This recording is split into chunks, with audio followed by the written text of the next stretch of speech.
అభివృద్ధితో పాటు మీరు చేసినటువంటి వినాశక కార్యక్రమాల మీద కూడా మేము చర్చకు సిద్ధంగా ఉన్నాం. మీరు కూడా మాట్లాడితే 70 సంవత్సరాల వయసు వచ్చి ఇట్లాంటి ఎమ్మెల్యేని నేను చూడలేదు అన్నాడు. మా ఎమ్మెల్యే గారు ఏమన్నా 3 టర్ములు ప్రత్యక్ష రాజకీయాల్లో దరిదాపుగా నియోజకవర్గ స్థాయిలో 1,70,000 మంది ఓటర్లతో ఎన్నుకోబడిన ఎమ్మెల్యే ఎరపతినేని శ్రీనివాసరావు గారు అయితే నీలాగా దొడ్డిదారిలో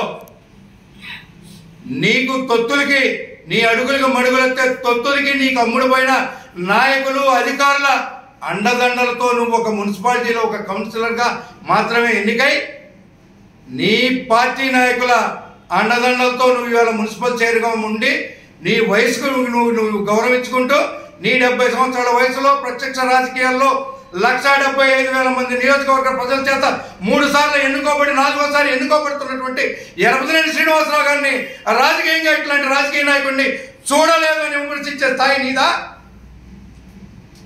అవినీతి దీని మీద మాట్లాడుతూ ఉన్నారు మీరు. మైనింగ్ దాంట్లో చేసిన అవినీతి మీద ఈరోజు మీరు మైనింగ్ చేస్తున్నటువంటి అవినీతిని మేము నిరూపించడానికి సిద్ధంగా ఉన్నాం.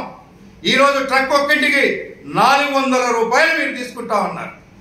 ఇక్కడ తయారయ్యే ప్రతి పౌడర్ టన్నుకి 200 రూపాయలు తీసుకుంటా ఉన్నారు. ఇక్కడ నుంచి దాచేపల్లి ఎస్టేట్లో ఇక్కడ నుంచి 40,000 టన్నుల ముగ్గురాయి నెలకి రోజుకి సుమారు 12 నుంచి 1,300 టన్నుల రాయి తీస్తూ ఉంటే 40,000 టన్నులు రాయి తీస్తే మీకు టన్నుగా 600 చొప్పున 2,40,00,000 రూపాయలు మీరు అక్రమంగా కార్మికుల నుంచి మిల్లర్స్ నుంచి మీరు పోగు చేసుకుని మూట కట్టుకొని మీ ఎమ్మెల్యే మీ అన్నాయకులు మీరందరూ పంచుకుంటుంది వాస్తవం కాదా? రండి మీరు. ఈరోజు మనందరికీ ఆరాధ్యమైన దాచేపల్లిలో అంకమ్మ తల్లి గుడి ఉంది. మీరెవరో కాదు, నువ్వైనా మీ ఎమ్మెల్యే ఎవరు కూడా ఈరోజు కార్మికులు పట్టుకొట్టుకుంటూ ఈరోజు ఇక్కడ ఉన్నటువంటి ఈ మైన్స్ వ్యవస్థ మీద నుంచి కలెక్షన్లు కమిషన్లు వసూలు చేయటం లేదని ప్రమాణం చేయగలుగుతారా? మీరేమన్నా ప్రమాణానికి మీరు సిద్ధమా?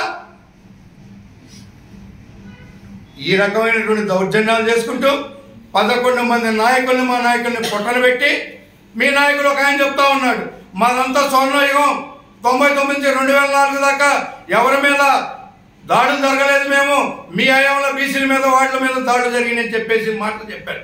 ఏ బీసీల మీద దాడులు జరిగినాయి? 99, 2000 మా హయాంలో తెలుగుదేశం పార్టీ 15 సంవత్సరాలు ఎరపతినేని శ్రీనివాసరావు గారి టైంలో మీరు 11 మందిని పట్టున పెట్టుకున్నారు. కానీ మా హయాంలో మేము పేర్లతో సహా మీరు ఎవరైనా పట్టున పెట్టుకున్నారో చెప్తాం.